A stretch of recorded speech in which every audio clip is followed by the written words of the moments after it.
और बागेश्वर धाम सरकार धीरेन्द्र शास्त्री की मुश्किलें लगातार बढ़ती नजर आ रही है। भोपाल में भी अब बयान के खिलाफ ज्ञापन सौंपा जाएगा। कलचुरी समाज भोपाल में विरोध प्रदर्शन करेगा। भोपाल में धीरेन्द्र शास्त्री का पुतला दहन किया जाएगा। भोपाल में एकत्रित होकर प्रदर्शन करेंगे कलचुरी समाज के लोग। ये बड़ी जानकारी भोपाल से सामने आ रही है। भोपाल में भी ज्ञापन सौंपा जाएगा। कलचुरी समाज भोपाल में विरोध प्रदर्शन करेगा पंडित धीरेन्द्र कृष्ण शास्त्री का। तो भोपाल में धीरेन्द्र शास्त्री का पुतला दहन किया जाएगा। बड़ी जानकारी सामने आ रही है। कलचुरी समाज इसका विरोध कर रहा है। एक बयान को लेकर आपत्ति है और ऐसे में साफ तौर पर विवाद देखने को मिल रहा है। विरोध धीरेन्द्र शास्त्री का राजधानी भोपाल में होगा। ये बड़ी जानकारी सामने आ रही है। ज्ञापन भी सौंपा जाएगा और पुतला दहन भी किया जाएगा। इधर बागेश्वर धाम के महंत धीरेन्द्र शास्त्री ने माफी मांगी है। ट्वीट करके बागेश्वर सरकार ने माफी मांगी है। मेरे शब्द से किसी की भावना आहत हुई है तो हमें खेद है, ये बात कही है। बागेश्वर धाम सरकार ने माफी मांगी, पहले बयान दिया, उसके बाद सफाई दी है, माफी मांगी है, ट्वीट किया है। ट्वीट भी आपको दिखाएंगे। लिखा है, भगवान सहस्त्रबाहु पर बागेश्वर ने विवादित बयान दिया था। पंडित धीरेन्द्र शास्त्री ने ट्वीट आपको दिखा रहे, माफी मांगी है। साफ तौर पर इस बात का जिक्र किया कि अपनी कथा में कहा था है ये क्षत्रिय अचानक से प्रकट कहां से हो जाते थे, इस पर थोड़ी सी चर्चा करते हैं। सहस्त्रबाहु जिस वंश से था उस वंश का नाम है वंश था। है वंश के विनाश के लिए भगवान परशुराम ने फरसा अपने हाथ में उठाया था। है वंश का राजा बड़ा ही कुकर्मी, साधुओं पर अत्याचार करने वाला, ऐसे आताताइयों के खिलाफ भगवान परशुराम ने फरसा उठाया। इस तरह की बात धीरेन्द्र शास्त्री ने कही थी और अब माफी मांग ली है। ये बड़ी जानकारी सामने आ रही है। पहले विवादित बयान और उसके बाद ये ट्वीट पर आपको माफी दिखा रहे हैं। माफी मांगी है, फिर सोशल मीडिया प्लेटफॉर्म पर, फेसबुक पर, ट्विटर पर माफी मांगी है। तस्वीर आप देख पा रहे हैं, ये माफी का स्क्रीनशॉट्स, कैसे माफी मांगी है। इस बात का जिक्र भी किया कि अगर किसी की भावनाएं आहत हुई हो तो हमें खेद है।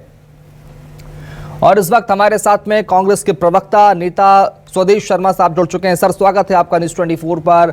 धीरेन्द्र शास्त्री का पहले बयान कलचुरी समाज के लिए, उनके आराध्य के प्रति विवादित बयान, उसके बाद माफी। क्या लगता है, धर्म के मंच से, धर्म की व्यासपीठ से इस तरह के बयान और उसके बाद माफी? आस्थाओं का देश है और आस्थाओं में जगत गुरु ब्राह्मण, ब्राह्मण गुरु सन्यासी, सन्यासी का रूप धारण जो कर लेता है उसे हम जगत गुरु और भगवान के रूप में पूजते हैं। मैं समझता हूँ, मेरा खुद सोचना है कि साधु संत महात्माओं को, कथावाचकों को, विद्वानों को इस तरह की बयानबाजी या राजनीतिक द्वेष, राजनीतिक भावना रख के किसी तरह का बयान दिया जाना मैं समझता हूँ ठीक नहीं है। इससे संत महात्माओं को बचना चाहिए ताकि क्षमा मांगने जैसी स्थिति उनके साथ न गुजरे। और मैं समझता हूँ ये अति उत्साह में पंडित धीरेन्द्र शास्त्री द्वारा कहा गया होगा। बाद में उनको जब पता चला, जब देश में उनके विरोध में ये आवाज उठी तो अब वो क्षमा मांग रहे हैं। तो मेरा ये कहना है, मेरा ये निवेदन है उनसे हाथ जोड़कर कि वो एक अच्छे कथावाचक हैं और अच्छे कथावाचक को आस्था का केंद्र है हमारी सनातन संस्कृति का।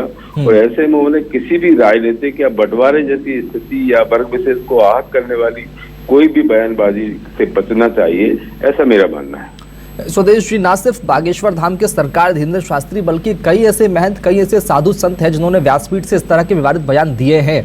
क्या ये देना सही है इस तरह के बयान, और कैसा संदेश जाता है समाज में इनके मंच से? इसीलिए तो मैंने कहा है कि जितने भी साधु संत हैं, कथावाचक हैं, इनको बड़े आराध्य के रूप में पूजा जाता है। हम आस्थावान देश के नागरिक हैं। उन्हें इस तरह की जो बंटवारे जैसी स्थिति पैदा करे देश में, जो सहिष्णुता को खत्म करने जैसी स्थिति पैदा करे, जो वर्ग भेद में बांटने की स्थिति पैदा करें, ऐसे बयानों से संत महात्माओं को, आराध्यों को, और मैं समझता हूँ कितने भी कथावाचक हैं इनको बचना चाहिए इस तरह के बयानों से। स्वदेश जी, आप लगातार बने रहिएगा। मैं आऊंगा आपके पास में एक बार फिर। इस वक्त हमारे साथ में बीजेपी के नेता प्रवक्ता नरेंद्र सलूजा साहब जुड़ चुके हैं। सर, स्वागत है आपका। धीरेन्द्र शास्त्री का बयान आपने सुना होगा, कलचुरी समाज के विरोध में विवादित बयान दिया, उनका विरोध उन्हें सामना करना पड़ा और माफी भी मांग ली है। राजधानी भोपाल में भी लोग आज विरोध कर रहे हैं। कैसे देखते हैं आप इस बयान, माफी और विरोध को?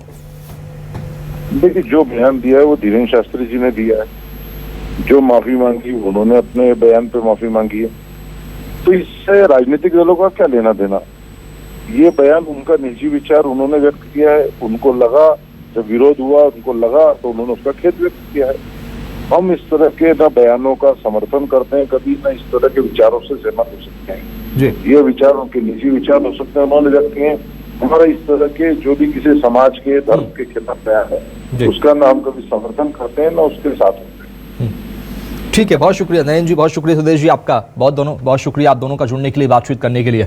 तो फिलहाल अब माफी मांग ली है बागेश्वर धाम सरकार ने अपने बयान पर, और लेकिन विरोध जो है वो साफ तौर पर अभी भी देखने को मिल रहा है।